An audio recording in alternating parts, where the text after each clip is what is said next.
actually see your faces at the same time. So how many of you have heard of the Nature Conservancy before? Almost everybody. Okay. So this will be somewhat familiar to you.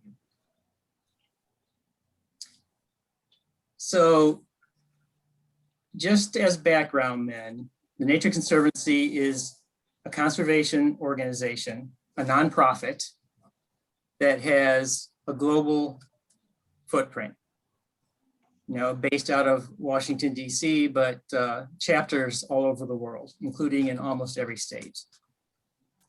The Arkansas chapter is based out of Little Rock, although we also have an office in Fayetteville. We have about 30 staff who work in various aspects of conservation. And I'm going to go through that in my presentation so you get a feel for what we actually do. The mission is pretty awesome. To conserve the mission is to conserve the lands and water on which all life depends, which is pretty odd and pretty intimidating when you think about it. Well, that's okay. Do you see anything on your screen that would let you record? Me? Me. I do not. No, I'm not. No, I don't think she's talking to you, Doug. Oh, good, because I don't know what I'm doing. Obviously. Oh. And we have, and this is my only text slide. All the rest of the slides will be nice pictures. But we work in 5 major strategies, you know, protecting water, trying to conserve the rivers of life, of which Arkansas has an abundant supply. Restoring the Delta, finding ways to work with agriculture and maintain our ecological systems and the plants and animals that depend on them. You know, restoring fire. In Arkansas, all of our upland plant communities, you know, are in some way fire dependent. And without fire, they transition to something other than what they were. All of us, and I can see that we're all more on the older side than the younger side here. So, but all of us became interested in conservation because of something that happened when we were kids. We're from a rural area, our parents or grandparents were into conservation, maybe we hunted and fished. And we did all those things that developed a love for the outdoors in all of us. Well, nowadays, you know, things have changed. Even Arkansas, which is still one of the most rural states in the Union, you know, is 80% urban. And a city park is not nature. As nice as our city parks can be, it's not nature. And kids, young people really have not really had the opportunities that we had when we were younger to learn and be in nature and be comfortable in nature and learn to love it. And so a good part of our program is providing that opportunity for young people. And I'll talk about a little about this as we go through. And lastly, adapting to climate change. You know, climate change is happening now. It's going to keep happening. And we have to think and plan and implement practices that will make the world that we love resilient to climate change as it happens. And if people have questions, I can either, probably the best thing to do is just raise your hand and I'll call and speak. Otherwise, I'm just going to keep talking.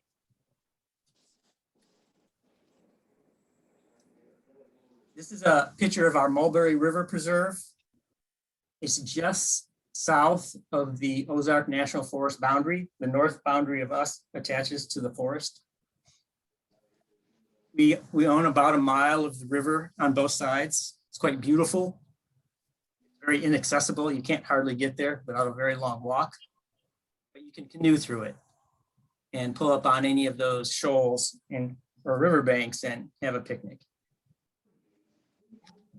Our river conservation program is all about protecting places like this. There's a reason for that, because if you think about Arkansas and what it has to contribute to conservation, or especially the conservation of life and biodiversity to the world, it's our fish, our mussels, and our crayfish. The interior highlands, which is the Ozarks and Ouachitas, are a center for biodiversity in those species. We have about 100 species that are found only in that region. Southern Missouri, Northwest Oklahoma, and Arkansas in the interior highlands. And so if you're thinking of conservation with a global thought, the thing most important that Arkansas can contribute is conserving those species, because they're not going to be conserved anywhere else.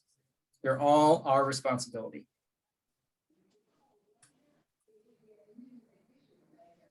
And when you think about protecting water, protecting rivers, you have to think about the whole place, the whole system, and how it's hooked up.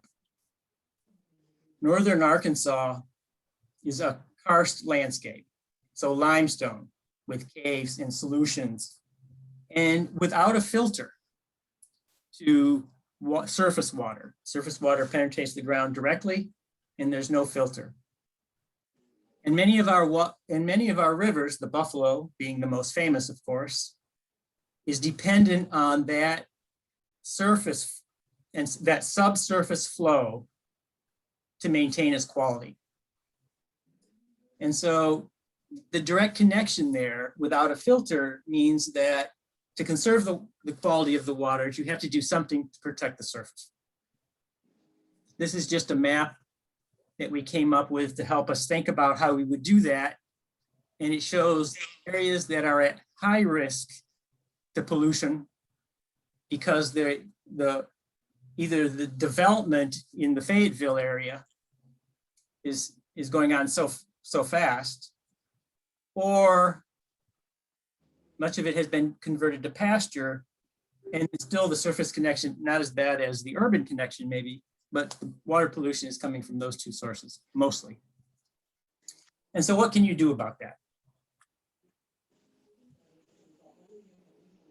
Well, using the data that we've collected over the years and that map, we've come up with some fairly sophisticated best management practices, which Benton and Washington County have adopted. And this just shows one of the early successes years ago now. But this is Cave Springs Cave. It's a cave that's now owned by the Arkansas Natural Heritage Commission. TNC purchased it 20 years ago and is now owned by the state. And you can see where the cave is just by the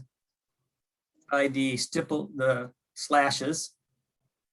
And then where surface water landing on the surface goes directly into the cave system. In karst, what really happens underground and what happens on the surface, although connected, they don't match up exactly 100%. So some of these surface flow rivers are actually losing streams, and the water actually gets into the cave before it goes very far down the stream. And so by identifying what was vulnerable, we were able to work with the highway department to shift the interstate to the east, to go around the sensitive areas and through an area that had low vulnerability. And if you go up there, you drive this little loop around the cave system. Combined with that, they agreed not to put any interchanges or accesses over the cave area. As you know, the interchanges attract development. Restaurants, hotels, gas stations. And they didn't put any interchanges in that area. That was a pretty cool change. And the map that you saw earlier has been, I don't know what you call it, is then added to their zoning rules in those two counties. It's pretty advanced thinking in Northwest Arkansas. So identifying the vulnerable areas and getting them out of the path of development, it's a big win. And then the water flows under the surface and comes back up out of the sides and feeds a place like this. This is the Kings River, Madison County, south of Eureka Springs, where we also have a preserve, 7 or 8,000 acres, I can't remember, about 10 miles of the river on both sides, which we have protected through some very generous benefactors over the last 10 years or so. This river is also open to the public by river access. Well, and that gets us to flow. If you take the water out of the river, even if it's clean water, it's still not protected. So you have to be thinking, especially in a time of climate change, when our rainfall patterns are changing, what does it mean to protect the river's flow? Well, that's really a political sticky issue. Anybody who has ever dealt with water rights in any state knows all the pressures that our river systems are under. But during the administration, 2 administrations ago, the state went through a state water planning process where we were able to identify in-stream flows for all of the rivers in the Ozarks and Ouachitas. And what that gives us is, through the year, how much water do we have to have in that river to maintain the species that we're concerned about? The fish, the mussels, the crayfish. And so those have now been identified for all those rivers, and you cannot withdraw more water than that. You have to leave that minimum flow through the dry season, through the summer. It was a pretty big success in working with a lot of interesting partners. Particularly useful was the Farm Bureau. And that was passed by the legislature 4 or 5 years ago now. And so think about protecting water flow. You're protecting the headwaters from pollution, protecting the rivers in keeping their flow. And then you're thinking about other sources of surface flow that pollute our rivers. Through a bunch of watershed assessments that have been completed in Arkansas over the last 20 years, it's really clear that in the interior highlands, at least, most of our pollution is coming off the road system. Right here, this road happens to be on the Ozark National Forest, but there's many roads like this in the Ozarks. And it's hard to tell, but if you can see, can you see my arrow? The surface here, before that road was there, would have gone here. And that 6 or 7 feet of soil has now gone into the upper Little Red River. Upper portions of the Little Red River. This is actually the South Fork. And that's happened all over the place. And it's still happening. It's our 40 to 60% of our sediment that's flowing into the rivers is coming from these rurals, dirt and gravel roads. And so that creates, some pretty interesting conservation partners, because who takes care of our rural roads? County governments are responsible. They have crews who maintain these roads. It's probably the biggest thing. It's probably their biggest expense, maintaining their roads. So there's a great center for dirt and gravel roads technology at the University of Pennsylvania. And they have come up with a program where they can teach people to implement best management practice on rural and gravel roads that are sustainable. In other words, instead of going out and grading a road every time after a big rain, you put in a good road to begin with, you don't have to grade it for 4 or 5 years.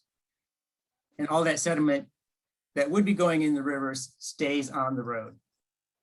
It's better for the people who are driving those roads, because who wants to drive on that other one? And it's better for the river.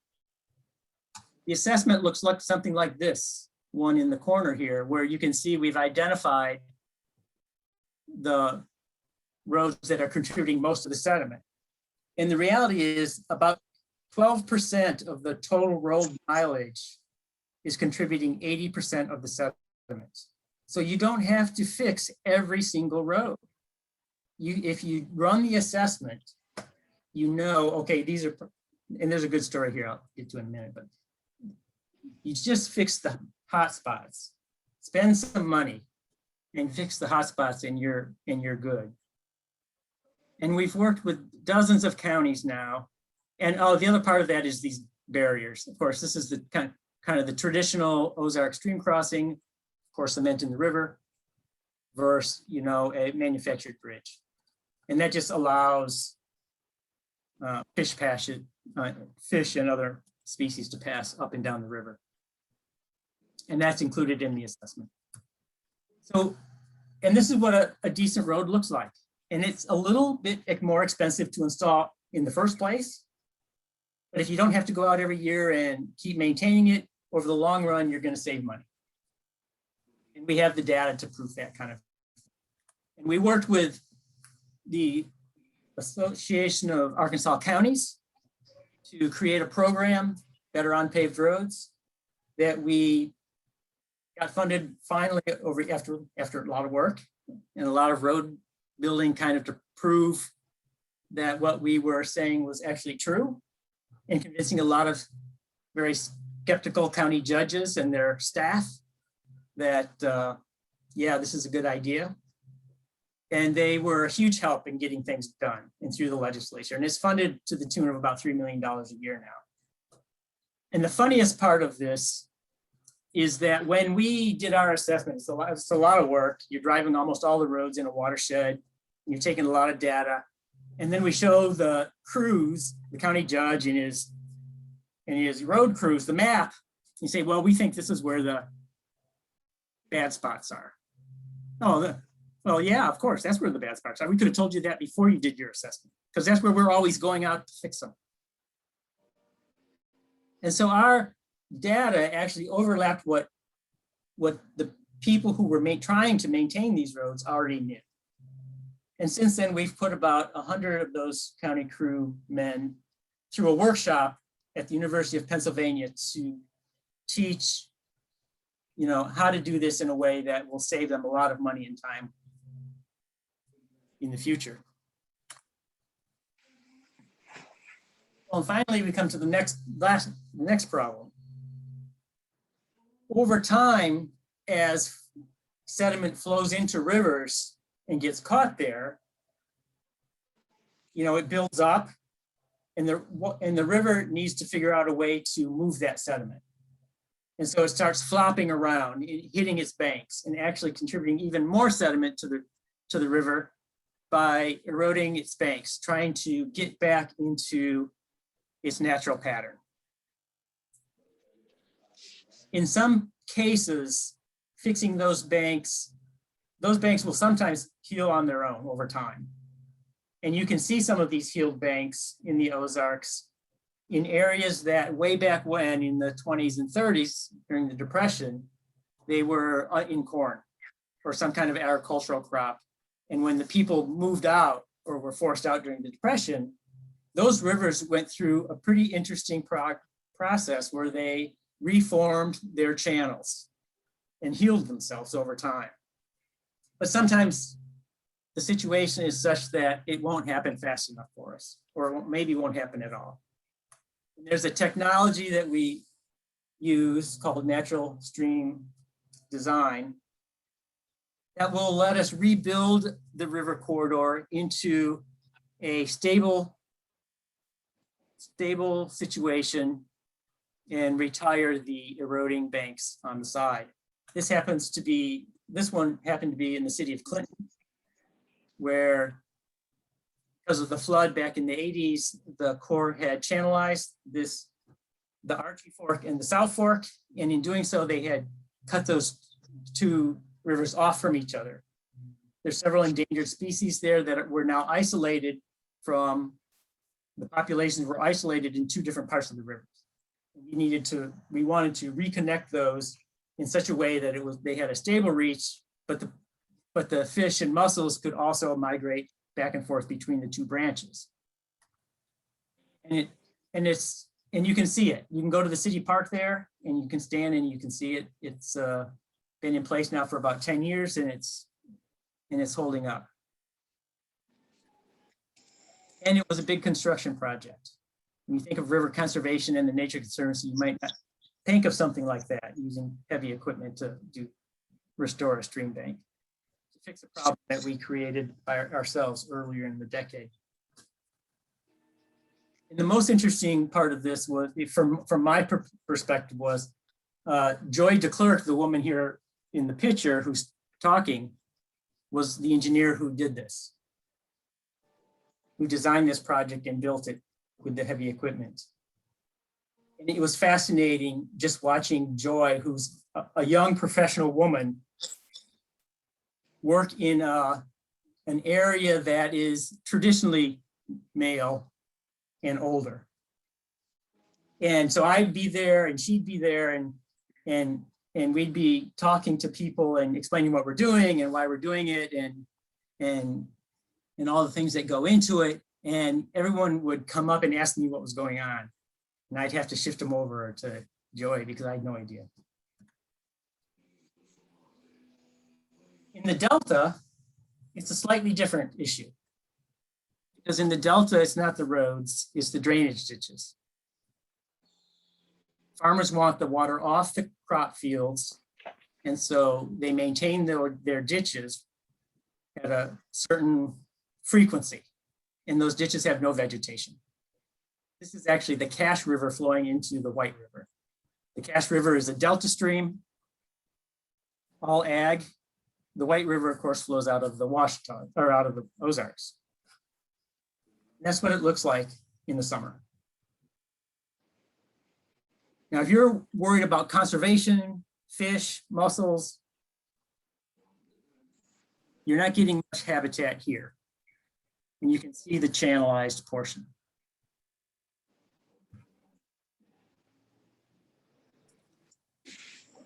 So over a period of time, now 15, 16 years, we've been working on ways to the farmers' needs in being able to get water off their fields, but at the same time, having a ditch actually function like a stream in the sense of holding back its sediment, getting vegetated, and providing habitat.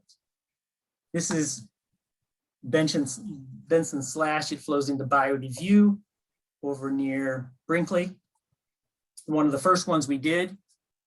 And we just redesigned the channel based on some of the very few of these streams that was still in its historical state. So we had some historical data to go by when we rebuilt this stream.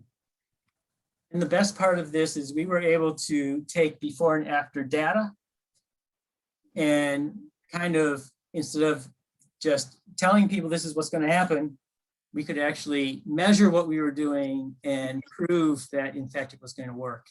And so all this table shows you is the purplish line is the gauge measuring stream flow based on rain events. And the blue is total suspended sediments. And here is when we opened the project up. And the sediment flows went from this to this.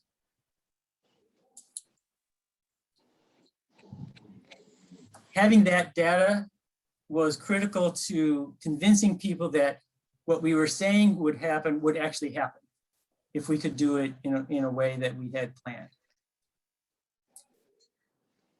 And since then, we've done dozens of those projects, not enough, but dozens of them. And if you combine that with reforestation along the banks, which is what you see in this picture here. This is a relatively young restored forest, one that's a little older here, but these have also been restored now, but just planted that year. Over the last 25 years, the Nature Conservancy and its partners have planted about 300,000 acres along the Cache and White Rivers. It's just an astounding accomplishment. And that was all on land that the farmers themselves considered marginal. In other words, they weren't really making a profit off that. And the government was paying them whenever they flooded for several years, because there's an insurance program that farmers belong to, and they get paid when their crops fail. And so this was kind of a win for both sides, as conservation has to be if we are actually going to achieve our goals. And this picture is an old one, but you can kind of see how the reforestation is connecting and becoming a major habitat corridor. And if you think about climate change and what might happen to the movement of species north and south if they have to migrate, these kind of corridors are going to become more and more important to maintaining populations of species. The first plantings we did in the bioreview area are now 30 feet tall. And I can remember when we did it. I'm that old. And it's awesome that you can actually see the forest coming back.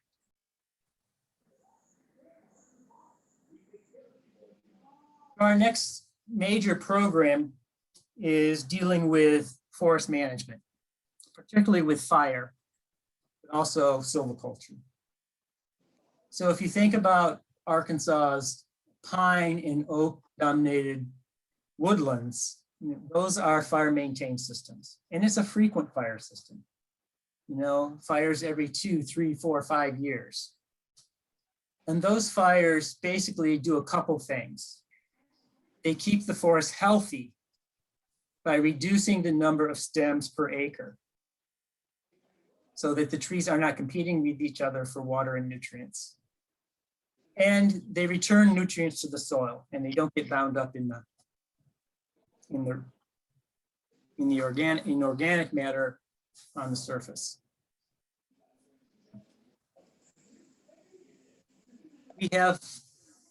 When we started this program back in early 1990s, Arkansas was burning purposefully about 5,000 acres a year, all for site preparation for planting trees, not with an ecological outcome desired, just the idea of clearing the slash away so that they could plant trees. Nowadays we're burning about 350,000 to 400,000 acres annually with the ecological outcomes in mind. And so purposely burning the woods because we want something to happen. And that's all of our partners. When we started, we didn't have a lot of friends. Over time, we've been able to build quite a good coalition of practitioners in fire management. We actually run a crew out 8 months out of the year. They're working now, March through about October, Arkansas's traditional burning season. And the results, again, the results speak for themselves, but so does the data that we've been able to collect over the last 25 years. This is actually a picture of the Prairie Ridge Preserve, which is down near Arkadelphia, open to the public. It's beautiful. And the changes that we see are not minor. If you if you put in a monitoring system plots on a fire suppressed woodland, let's say you do a 200-meter plot, you are going to, in a fire suppressed woodland, you're going to get 20 to 40 species on that 200 meters. On a place that's been restored with fire in some silviculture, you're going to get 180 species to 220 species. So the difference is not just a little bit. It's exponential. It's huge. And if you think about diversity and species and habitats, you know, a system that has 20 or 40 species is going to be so simplified that it doesn't support very many animals. But a system that's diverse and has all of its components, you know, supports all of the species that are supposed to be there or were there historically and are not extinct now. In building the coalition for this, you know, developed with the Arkansas Forestry Commission, we developed a workshop that we put on annually. And we've trained about 40 people a year since 1999 in the techniques that go into prescribed burning. You know, how to do it safely, what are your goals and objectives, what are you trying to do, why are you burning, all the things that would go into the management plan.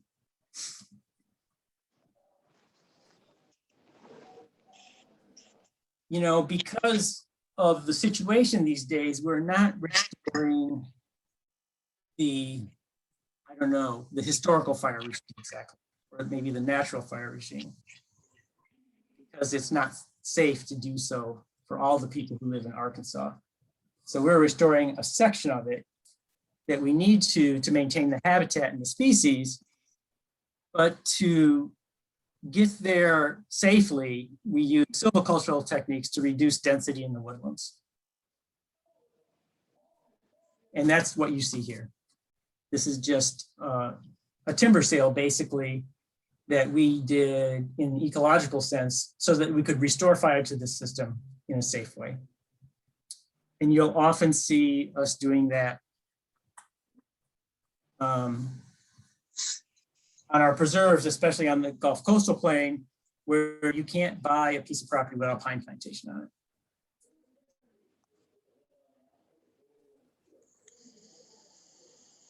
And we get back to the whole idea of, you know, you can't really be successful in conservation without the support of the people. And since most of the people live in urban areas, and surprisingly to me, who's an outdoors person, don't spend a lot of their times out in the woods in the Ozark National Forest. The idea of burning the forest comes across as not a good idea, or did early on. Rural Arkansans were surprisingly and for us great in that they were all for it. They were all about it. They had lived in those woods and grew up when their dad and their granddads used to burn the woods.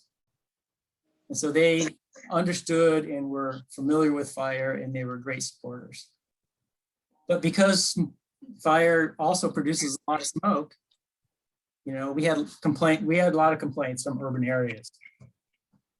And so to deal with that, we just started burning in places around the major population areas. This is Pinnacle Mountain back in probably about 2008 or 2010 from the 430 bridge, our first burn there at Pinnacle Mountain. And Pinnacle Mountain, after these burns and with some before and after presentations to all the people who visit there, which is a lot of people,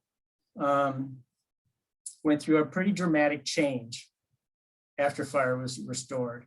And it was all positive. And we did this all across the state so that the message that we were trying to get across to people got through. And, you know, now I think, especially after seeing what happens in places that have not done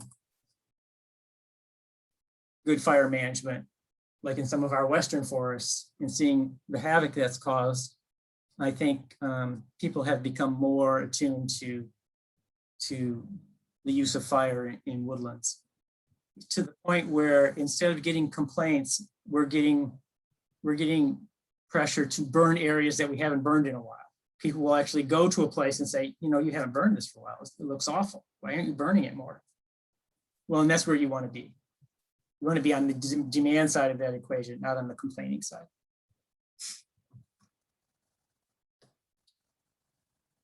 And now we just back real fast to the inspiring people, especially kids. We have a program pretty much statewide where we introduce kids to the woods through a series of adventure weeks that we hold every year. We've done it for 4 or 5 years now. We've actually acquired land in particular places to use for this purpose. This is the Ranch Northwoods Preserve in west of Little Rock. And, you know, we have taken several thousand kids out to the woods to have an adventure and to introduce them to what it means to be a conservationist.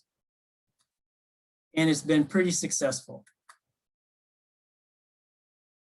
The Ranch Northwoods Preserve, you know, is close enough so that people are there all the time, but because we limit access, it's a nature experience. It's not a park in the sense of a city park, or even Pinnacle Mountain, which can get pretty overrun with people.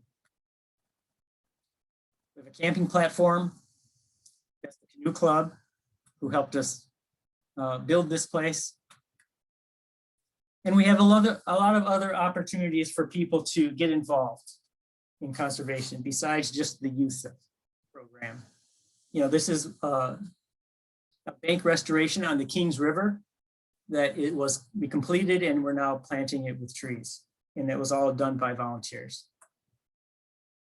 This is a trails crew up at the Kings River Preserve, where we have some trails that they maintain for us. You know, regular visitation, many of our places that we own, you know, we have about 60 nature preserves approximately. That number fluctuates. And, you know, we don't have enough staff to go to all of them once or twice a year, maybe. And so we depend on our neighbors to watch over these places for us and call us and tell us if there's something wrong, or just take care of it themselves in some cases. This is one of the, and this preserve here is Electric Island. It's actually in Lake Hamilton. And it's a base for some of those kid adventures.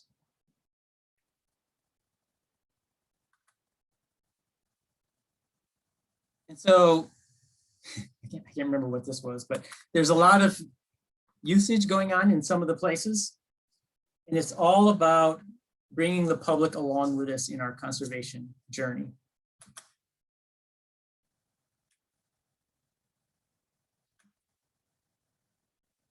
We hold in total about 300 of these events a year, almost every day. We can't, because we're not staffed enough, we don't actually host all these personally, but there's something going on one of our preserves virtually every day of the year.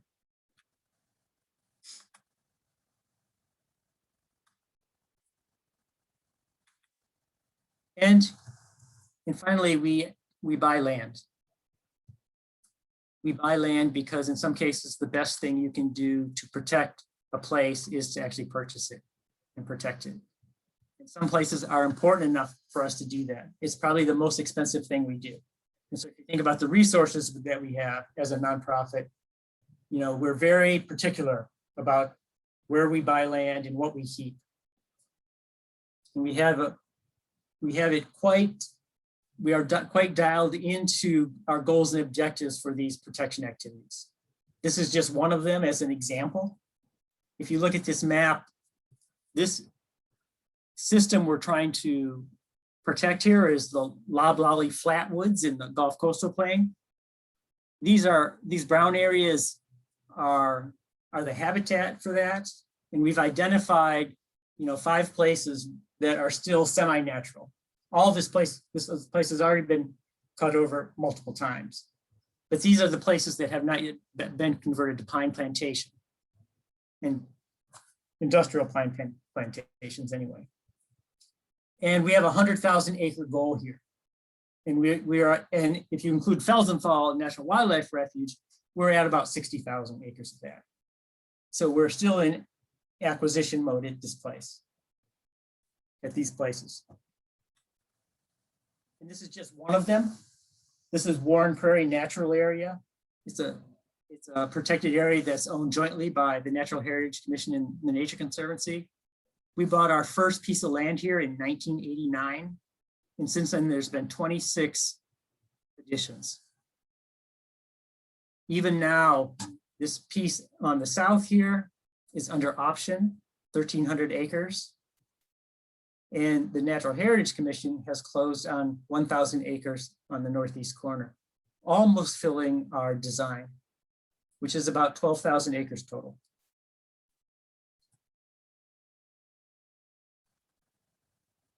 You know, one of the key species we're working on these flat woods is red-cockaded woodpeckers. We manage about 1/3 of the population in Arkansas. The others are managed by the Ouachita National Forest. There's basically two population centers, and that total about 100 birds. So this is not a common species, and we manage about 34 of those birds. Here's another preserve out near Fort Chaffee, or called the Cherokee Prairie, just north of Charleston, if you know where Charleston is. This is what it looks like in the middle of summer, say the end of June, 1st of July. It's a beautiful place, open to the public, no trails or anything, but you can walk through it. It's beautiful from, April through October, as it goes through a succession of blooming periods with different species. This is kind of a busy map, but you can imagine this is West Little Rock, basically. This is Pinnacle Mountain State Park, Central Arkansas Waters, Lake Maumelle Protection Zone, Ranch Northwoods Preserve, some land we have under easement, Rattlesnake Ridge Natural Area. We're coming, and this is, probably 30 years of work to provide both habitat protection and water protection, as well as some public access to recreation, all coming together finally in West Little Rock. That's what Rattlesnake Ridge, that's Rattlesnake Ridge looking toward Pinnacle. There's about 7 miles of trails on Rattlesnake Ridge, and we have a parking lot that holds 12 cars. So don't come on a weekend, because you probably won't get in. But during the week, you can get in if you're early. The whole point of this place is to make it accessible to people, but our mission is the nature focus. And that's what we want to maintain here. If you want to go climb the Pinnacle with 1,000 of your best friends, then you should go to the state park. Here's another preserve. This is actually the Alum Fork of the Saline River. Right here. It's about a mile of the river. About 180 acres, open to the public. Looks like that. This is a really interesting place called Ricketts Mountain. We call it Council Rock Forest. It was a donation by a family from the Northeast that built a cabin here in the 60s. And the parents left it to the kids, and the kids are even elderly now and don't go anymore. And they donated it to us a few years ago. It's about 1,400 acres. And if you remember, this is Big Creek in the Vendor Valley. You may remember the hog farm issue. The hog farm was right here. And we know all these people very well. Because they look out for this place for us. This is in their backyard. This is all kind of just 2 or 3 or 4 extended families. Really good people. And This is a hard place to get to because you have to come down a really nasty road, but if you're adventurous, you can get there and hike around. It's pretty cool. That's what it looks like. That's the mountain.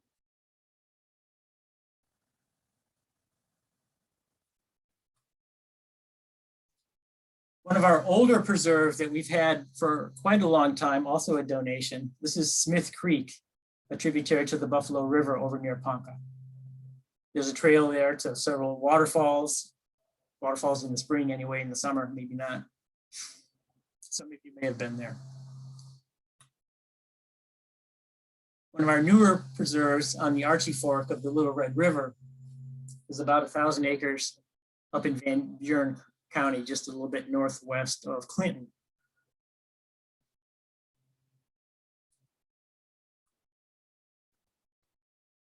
It's open to the public.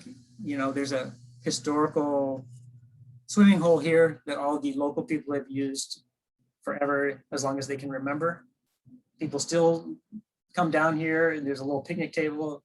There's about 7 miles of walking trails. It's a great place to visit with your kids or grandkids in most cases. We call that Razorback Ridge. It's the ridge across the river. There isn't a trail up to it yet, but there probably will be eventually. And that's it.